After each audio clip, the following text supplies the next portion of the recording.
Happy Juneteenth. I believe this is the second or third iteration of our national holiday.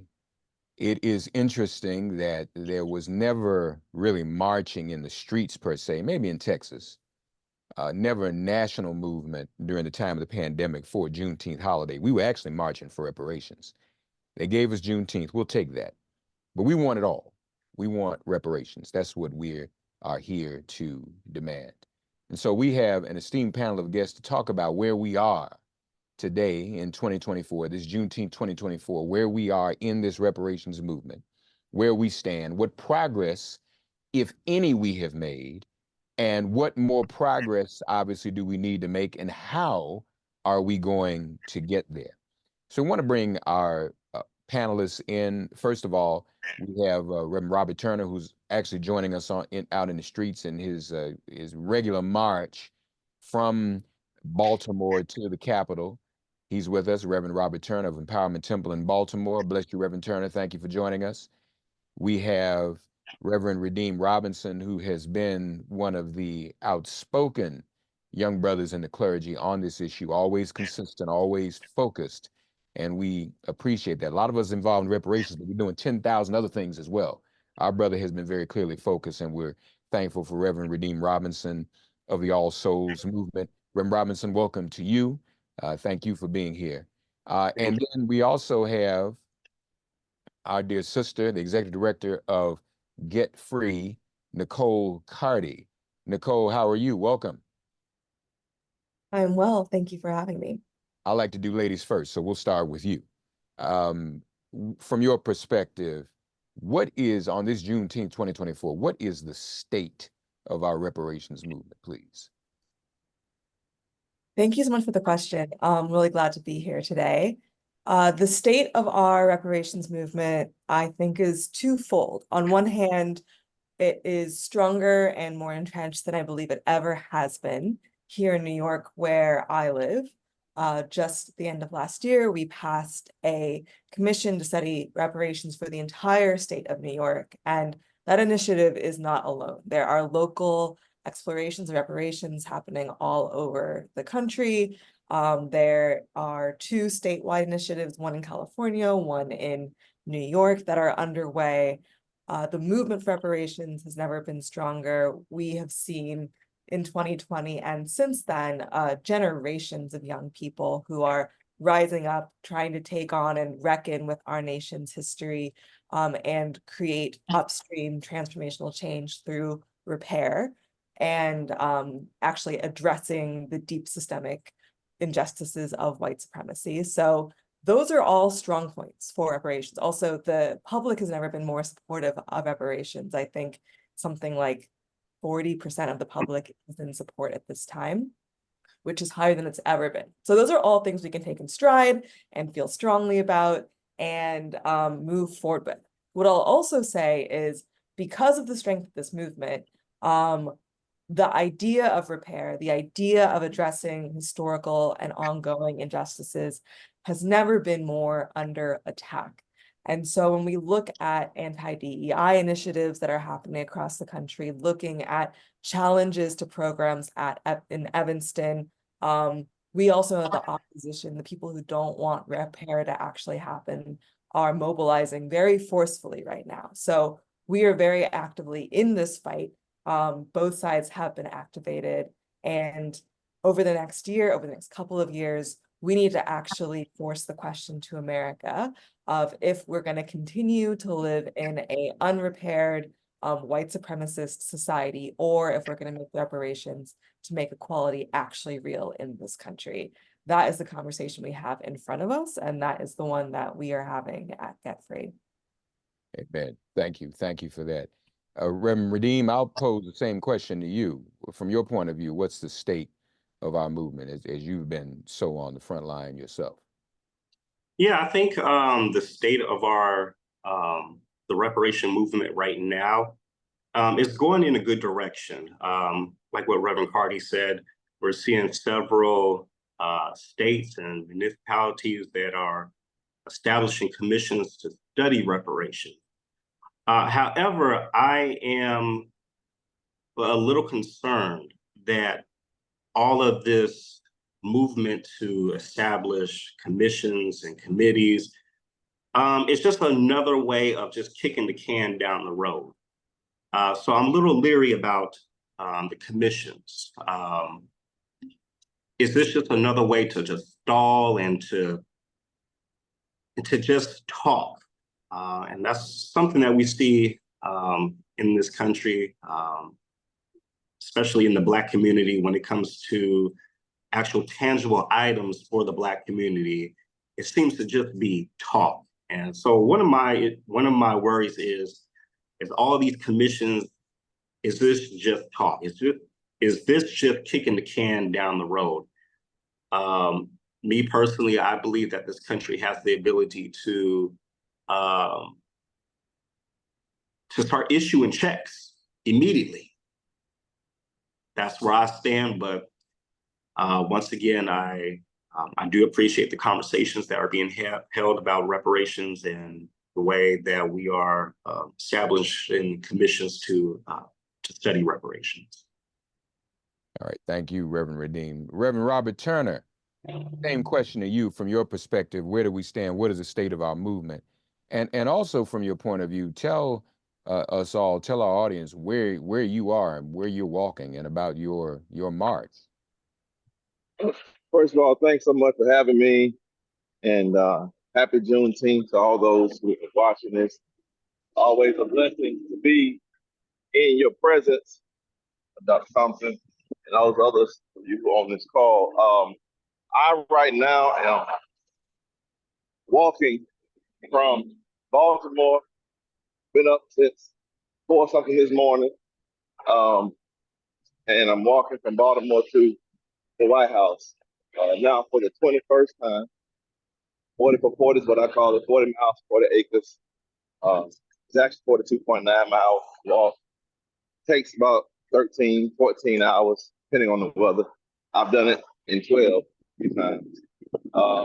And this is a monthly pilgrimage around the racist, white supremacist walls of Jericho that have entrapped this nation. And as the Israelites walked around that wall, I have been spiritually inspired to do that here in America, where I lay a wreath. When I arrive at the White House, I lay a wreath, 400 roses, symbolic of our 400 years of oppression. And I read from the sacred text, pray, and I depart to come back again. And on this walk, I've seen some terrible, mean acts of hatred, just even today. And I've also seen a lot of love, too, to be honest. But my answer to your question is the state of reparations is as far as it's ever been. In a modern history, it was very far after enslavement, order number 15. But as far as modern history, it's as far as it's ever been. But it's also the most under attack right now. And you see that from states and cities, states such as Tennessee and Texas, lawmakers are trying to pass bills to prevent the funding of reparations and the forming of commission. You see several examples of, banning of critical race theory. You see several examples of absolute whitewashing of history, not even retelling, but mistelling the story of what happened. Textbooks calling enslaved people migrant workers. We have a battle on our hands, and the sad fact is we're fighting with not even all of our troops. And so I listen a lot to El Haj, Malik Shabazz, and Malcolm X. He references, revolution. And that word was used a lot during that time period in the 50s and 60s, revolution, Red Hampshire, revolution. I'm revolutionary. We always say, we don't talk about that. We don't even use that word anymore. We always talk about reform, but we don't use the word revolution. Because in a revolution, it's going to cost something. It's going to cost a lot. Malcolm X talked about costing blood. We got folks now don't even want to cost them their sweat. So we're under attack. But we're not fighting with even half our troops. As far as we've ever been, but because of that, we're facing more attacks than we've ever faced. All at the same time, you have some who saying it's impossible. What we're fighting for is impossible. So we're fighting on all fronts. Our attacks don't just come from the neoconservatives. I mean, they come from some within our own ranks. We divide ourselves on so many silly things. But we can talk more about that later. But that's where I see the state of it is. And I really appreciate you all for having this needed conversation. Thank you, brother. And safe walk to you out there in those streets. I don't know how you do 42 miles in one day. That's a lot. Nicole, I want to come back to you. Get Free is a youth-led movement, I believe. Mm-hmm. As recently, I would say maybe even 5 years ago, there weren't as many young people like us who were um, as knowledgeable about the reparations movement, and in particular HR 40. Talk to us about that and how, to what extent that has changed. Obviously, it has changed, but could give us a glimpse of just how much it has changed in terms of the interest of young people. Absolutely. So yeah, we built out what would become Get Free over the course of a couple of years, starting in 2019, really. And part of that research was examining and talking to others who've been in the movement for repair and the reparations movement, in the truth and transformation movement, just to get a sense of what was going on in the ecosystem. And what our conversations found, what our research found, was that there was a giant gap in this ecology around young people. That there was a missing, one organization told us, like, lunch counter sit-in component to the reparations movement. And so we were really clear that that was some place that we wanted to dig in, organize young people, in order to get young people supporting repair and reparations. And the reason why that was an easy decision for us is because young people for the past 10 years have really been about creating transformational change.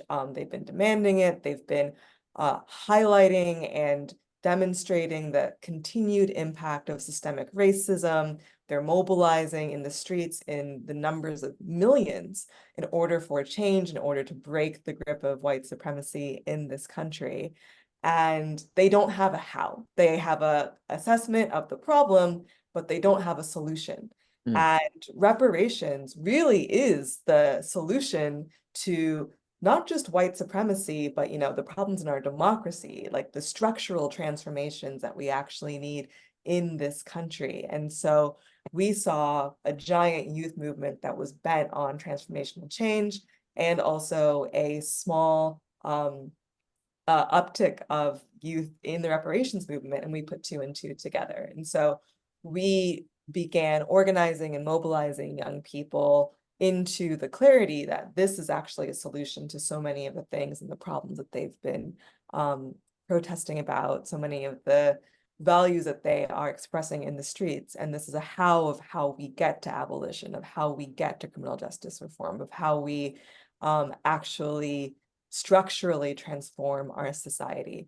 So we've been working with young people. We launched Get Free last year in June, and have been organizing young people all across the country into this movement from repair. And what we found is that only a little bit of organizing goes a long way.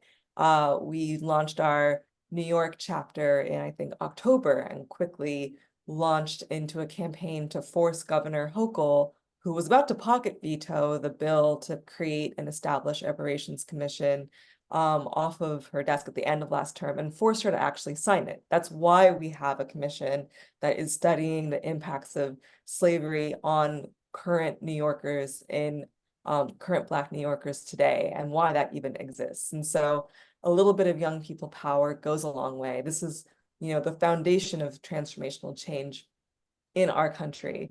And one other reason why we're organizing young people is, well, two other reasons are, one, because really reparations is about addressing what happened in the past, about addressing injustices and ongoing inequalities in our society today. But really reparations are about the future. They're about how we make a better future. They're about how we interrupt inequalities, abuses that are happening in the Black community to this day. And that creates urgency around actually passing reparations that I think has been, that we're trying to really imbue in ecology.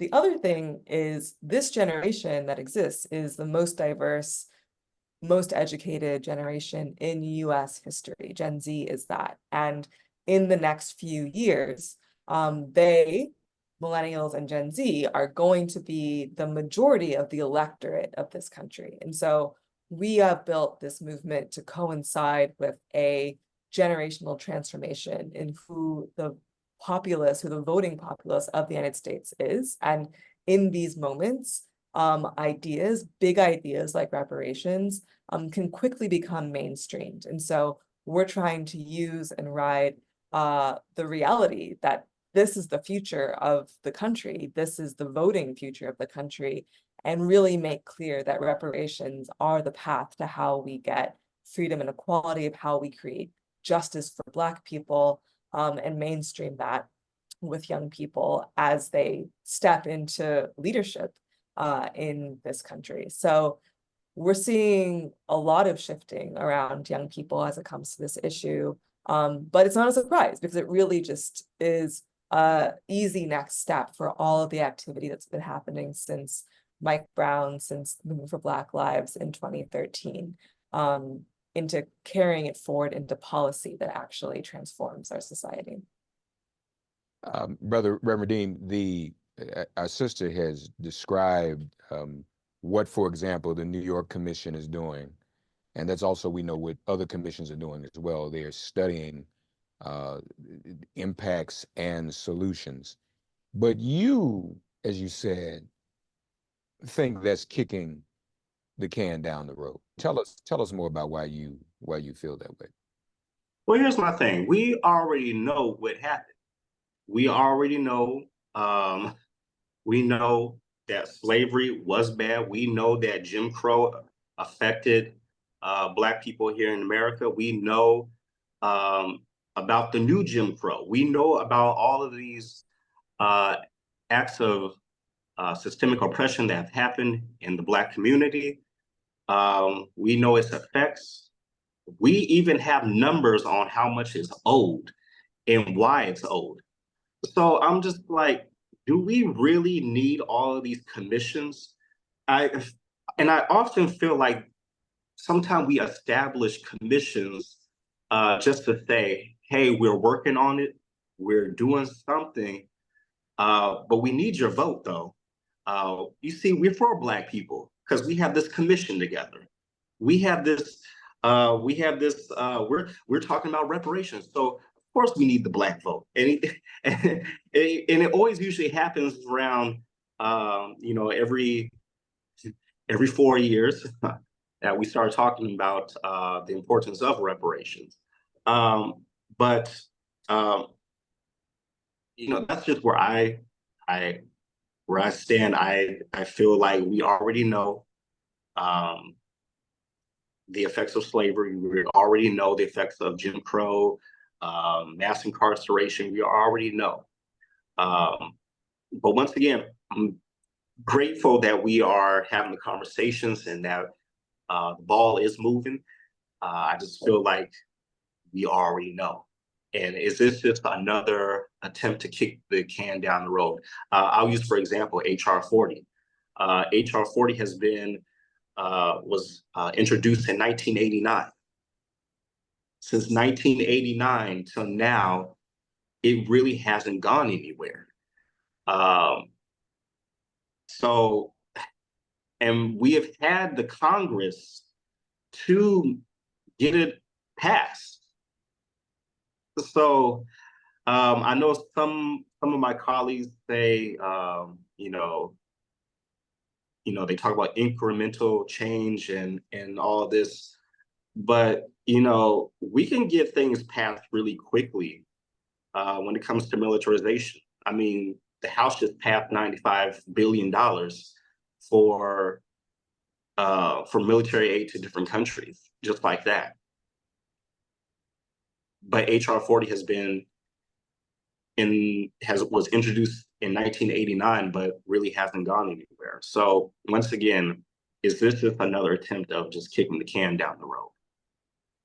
All right. For those who don't know, HR 40, and we want to lift up the name of Congresswoman Sheila Jackson Lee, who is the current sponsor of HR 40, as she has announced her battle with pancreatic cancer. The bill, Reverend Redeem is right, just a point of information. HR 40 was introduced in 1989 by Congressman John Conyers. When she inherited the bill after he left Congress, the bill got upgraded. It was a study bill, the original bill, to study whether there should be reparations. The upgrade now is that it is a bill to study what forms, plural, reparations would take. And so Reverend Redeem is right. It's languished. But I think one of the reasons it's languishing now is that it went from just studying whether we should have it to asking people actually to vote what forms it would take. So if that bill passes Congress, Congress is saying there should be reparations. Now it's just a question of what forms it would take. And you're right, it comes up in an election year, but that's probably the wrong time for it to come up because they're scared to vote for it in an election year. So that's a whole conversation we need to have. If the Democrats win back the House and the Senate next year, there should be no question in a midterm year whether that should happen. But Reverend Turner, your thoughts about HR 40. Now you're marching to, and I appreciate Sister Nicole, because these local commissions I do support, because reparations is local as well as national. And while the bill languishes in Congress, we should not allow localities and states to get off the hook. And I do think that we need to figure out, because we do need to quantify more and qualify the exact vestiges. And for those who don't know, vestiges are the ongoing impacts, the ongoing results of the period of enslavement. Some folk think, as you know, Reverend Redeem, we should stop at 1865 and we just focus on that. But there are ongoing, quantifiable effects of enslavement from 1865 forward. And the longer they take to address it, the clock just keeps ticking. But Rem Turner, you're going to the White House. You're going to where Joe Biden is. Is it your demand? Because some feel that we don't even need a bill in Congress. He can do, this is a commission. He can appoint a commission right now today by executive order. Is that one of your demands, Reverend Turner? Yes, I'm a political strategist with spiritual inspiration. So I understand that certain things are politically calculated. But as someone who is an advocate, and as we all miss call or Zoom, it is my goal to make reparations an imperative, a mandate, as other communities have made their issues a mandate. And the form that it takes is where there will need to be some further discussion. Now, I have several opinions on the form. What should I? In fact, shameless plug, a book of mine just came out in April, Creating a Culture Repair. it details the longest list of reparatory ideas in the world by an individual. So there's several ways you can do this thing, right? And yes, a commission model is one. It is one that to me is most comprehensive. Yes, we know everything about, well, we don't know everything. We know generally what happened to us as a people. But our knowledge is only the tip of the iceberg. Every check that is written in the United States budget was presented by a committee. You get past committee appropriations. You can't get in the budget unless you pass the appropriations. And they study, and oftentimes before it gets to appropriations, it comes from another committee. So to study something before you write a check is not unusual in our political system, although we have spent money on things that I would not rather us do. But we have. The commission model, I liken it to, it means absolutely, if a city or state or the country wanted to write a check tomorrow, I think they'll propose in California, $1 million per black person. Wonderful, great. That's wonderful. I'm sure we will take it, those blacks in California. But the comparison is, in the legal system, there's something called a settlement. If you take a settlement, you get what they give you up front. You get what they offer you up front based on the limited information that they have. But taking it to trial, it offers you an opportunity. A, you may not get anything, but B, trials are fact finding by nature to find out what everything that happened to you. And depending on how gross your injury is, your amount could actually go up. And in fact, most corporations would rather settle because they don't want you to dig in the deep into what happened, because there's always more than what meets the eye. And I would proffer that what has happened to black folks, we still don't know the full depth and breadth of the horrors and the tragedies. Heck, most of Americans just found out about Tulsa a couple of years ago. And there were race massacres all over the country. And we're just finding out about them today. We still don't know how many babies they use in Florida as bait for alligators. We still don't know how many women Josiah Knott experimented on as he was forming principles for gynecology research. We still don't know how many slaves were used by the indigenous Americans during the Trail of Tears to cut down trees so they could make it from Alabama and Georgia, Mississippi, to the Midwest. So yes, we know generally, but there's so much we still don't know. So I'm not against the commission at all, but I'm also not against cities and municipalities and states and governments who want to just write a check today. I'm for both and, not either or. I think the immediate check is great, but the bigger, and it's not in my book, reparations is so much more than just a check, but the bigger remedy, the bigger repair can be done after a full comprehensive study. The same example that is when you go to trial. You have before you go to trial, you have an option of taking a settlement or going to trial to potentially get more. And that's where we are. The HR 40 is more like going to trial. The immediate checks, which I would accept straight up, are like getting a settlement. All right.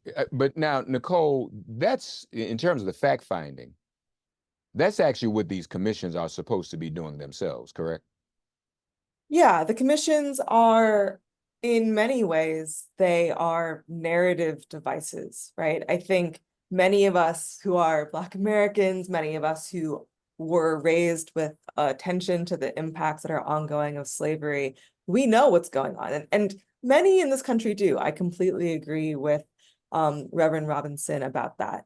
The problem is, in our national story, that hasn't been elevated to a level of truth or clarity or a height of something that actually is required to be repaired and undone. And so for many of these commissions, I view them as absolutely not the full thing, but really as narrative devices and interventions in order to tell the story of what happened, recognize that this is what happened, and sort of cement it in the national history.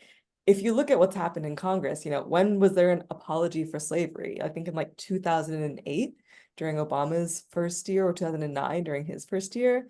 That is wild that we only apologized for slavery that recently.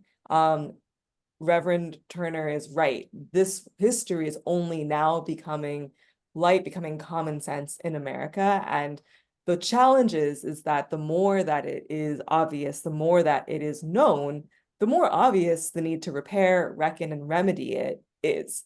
And this is a debate, right? They wouldn't be, you have MAGA Republicans, you have people who don't want to actually reckon with this history, who actually benefit from continued systems and structures of white supremacy. They don't want us to actually be telling this truth. That's why they're fighting to whitewash history. It's why they're fighting against affirmative action or any policy that actually rectifies historic harm. They're trying to attack the national memory on this. So this is a debate we actually need to be in and have. But above everything, part of the problem around reparations is, even though this knowledge is more or less widespread, in some ways covered in many history books, there's a lack of political will around this issue. And we were first diagnosing, well, why hasn't this actually happened? It's because despite the myriad evidence and myriad like modern day repercussions of the legacies of slavery, the political will for actually making repair real doesn't exist. And the thing that changes that is the same thing that changed it in the civil rights movement, that changed in the abolitionist movement. It is a mass movement, is a mass uprising of people taking action, similar to how Reverend Turner is taking action at this very moment. We need much, much more of that, because only that actually creates the political will for real reparations and real repair. Even after these commissions get passed, we're still going to need to build political will to implement the solutions that they are coming up with. That's part of why at Get Free, we're not just, doing narrative interventions. We're running national campaigns to build movement, to create that pressure, that political pressure, that generational pressure, in order to make repair common sense. And I think part of what is part of the story of why reparations hasn't happened is a lot of people in our opposition want to frame this as something that, oh, that was so long ago. Oh, how can you repair something that happened that long ago? It has nothing to do with me. It has nothing to do with now, right? There are really concerted efforts to share that narrative and pretend like the legacies of slavery and Jim Crow and redlining and mass incarceration and the war on drugs aren't currently ordering our society right now, which they are. And so part of what these fact-finding commissions can do is correct that record and say, hey, this wasn't just about yesterday. Actually, if we don't make reparations real, then there will be no equality in the future, that there will be millions of Black people suffering in the future if we don't create this change today. And that will begin to actually draw urgency to this issue. So I think that there's a value and a benefit to these commissions, at least in elevating this story to a national conversation, telling the truth of what happened here. There's a lot more that people just don't know. And above and beyond that, we have to create political will. We have to create political clarity that this needs to be intervened upon. This needs reparations. It needs to actually be addressed. Otherwise, any semblance of equality or freedom that exists in this country isn't actually real.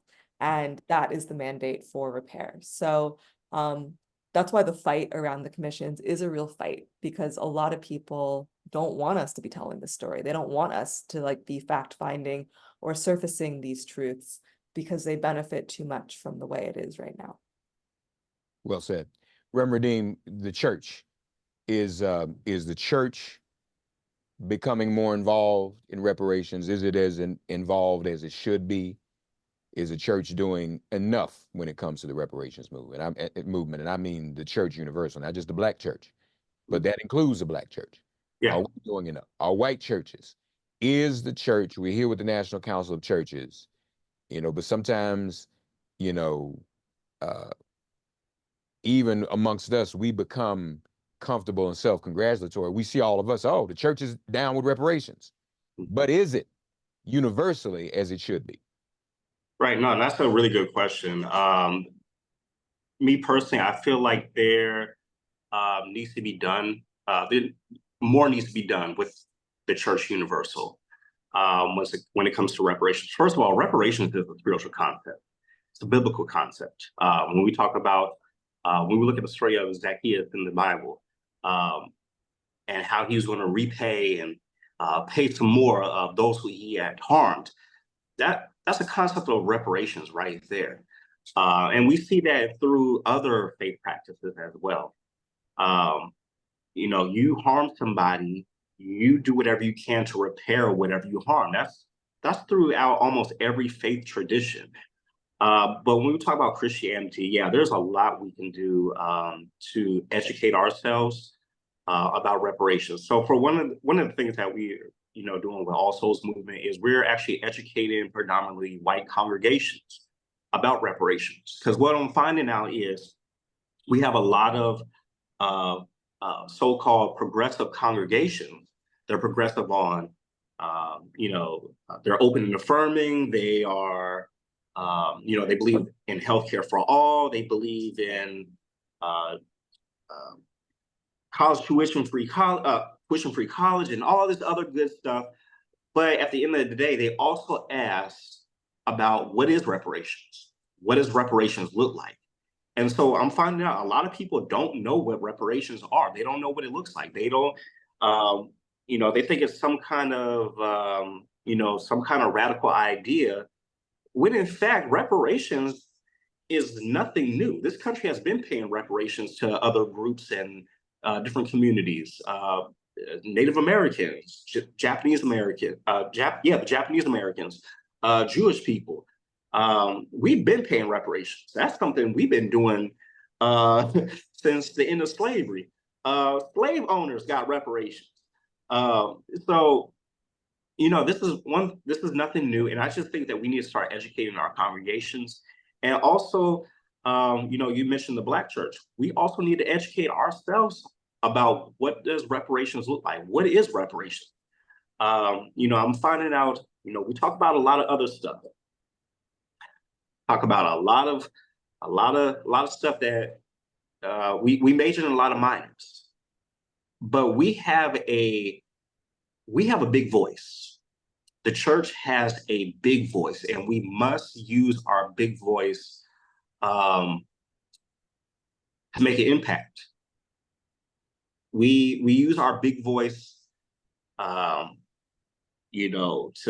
say homophobic stuff.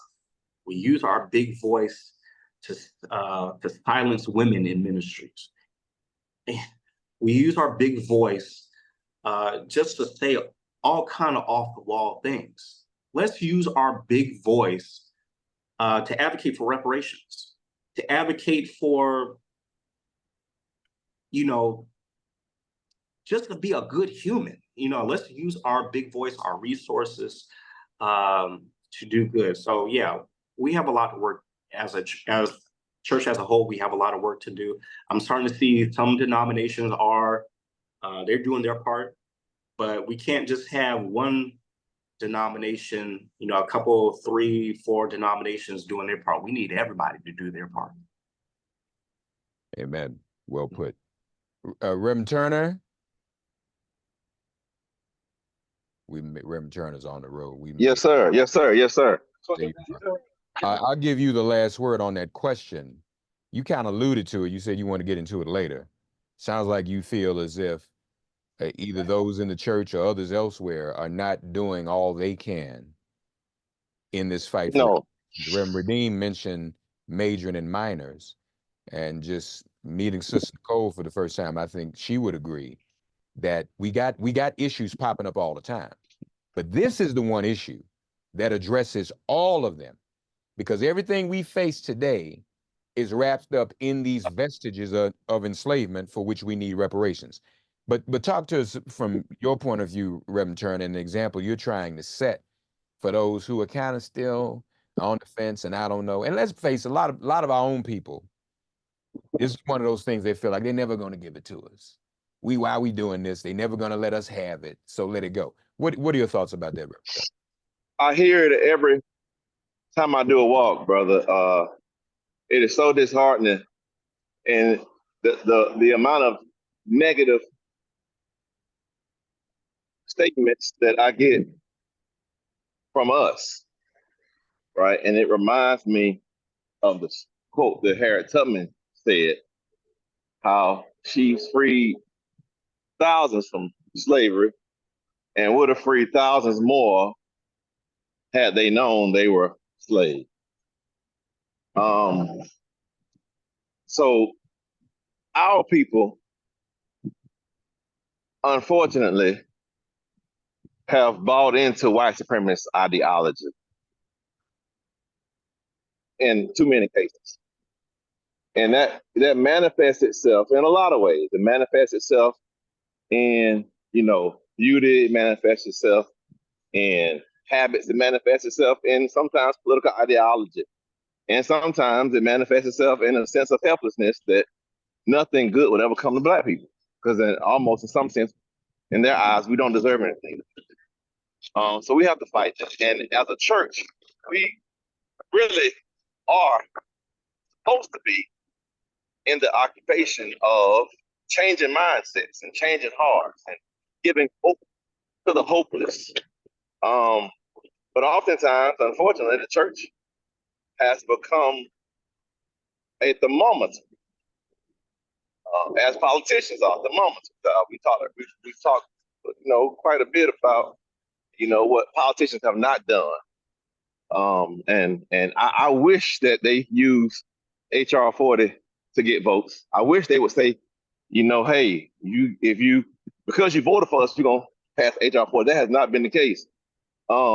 Because, as the sister just mentioned, and this is the highest it's ever been, only 40% of Americans support reparations. Only 40%. And the majority of that are Black people. So we have thermometers in elected office. That's how they get in, because they reflect the current temperature of the citizen. They reflect what they give folks what they want. But every now and then, thought leaders, God sends, to not be thermometers, but thermostats. And I believe that the church should be the thermostat. And the thermostat changes the temperature. It doesn't reflect the temperature. And when you have been in the cold for so long, your thermostat, if you want to get it warm in your house, you turn it up higher. And it makes the AC unit work harder. And so because America has been cold for so long for reparations, it causes some of us who are in the work to feel like we're working hard. But that's just with every generation when you enter into a cold climate to your ideals and to truth and to liberation. And so the church ought to be the thermostat with the AC unit that's working in overtime. So folks in the world who outside the church may look at us like we strange. Like, why in the world? They do look at me like that often. It's this brother walking from Baltimore to the White House because I'm that AC working overtime. You that AC working overtime. We, on the day that we're supposed to be off, we have a Zoom to try to educate the masses on the importance of reparations. And so it's nothing to even complain or hang your head down about. It's, what house you in. We're in this house called America that we built, by the way. And we are trying to turn up the heat. And that requires us to work a little harder than other folks who are around us, because their rooms are fine to them. But the room we in is terrible. We freezing. So the church ought to be that thermostat with an AC unit that's in overdrive, because we're in a very cold place. All right.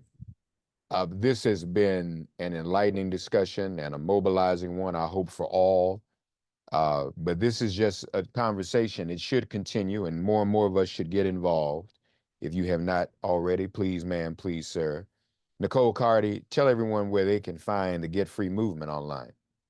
You can find our website at getfreetogether.org or follow us on Instagram at getfree_MBMT.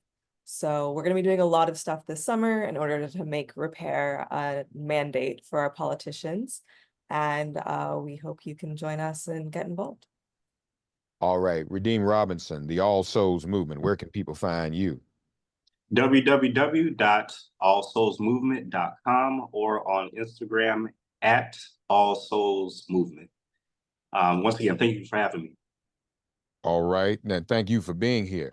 Reverend Turner, where can people find you?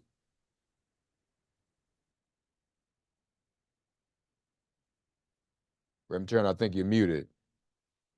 You're muted, my brother. I'm sorry. It's RobertTurnerMinistries.net or on Instagram at Rev Dr. Robert Turner, REVDRROBERTTURNER. Every Sunday morning, the most powerful place on the planet, Empowerment Temple, 4217 Primrose. Happy to have anybody who's willing to come. This has been a pleasure. Thank you to the National Council of Churches for having us and asking me to moderate. Folks, we also invite you in honor and in prayer for our dear friend Congresswoman Sheila Jackson Lee, and for passage, go to hr40song.com or download the HR40 song, HR40 Reparations Now, wherever you download your music, whatever digital streaming platform you have, it's everywhere. HR40 Reparations Now. Be sure to check out the song. Thank you to Nicole Carty, the Reverend Redeem Robinson, and the Reverend Dr. Robert A. Turner. Godspeed to you all. Reparations Now.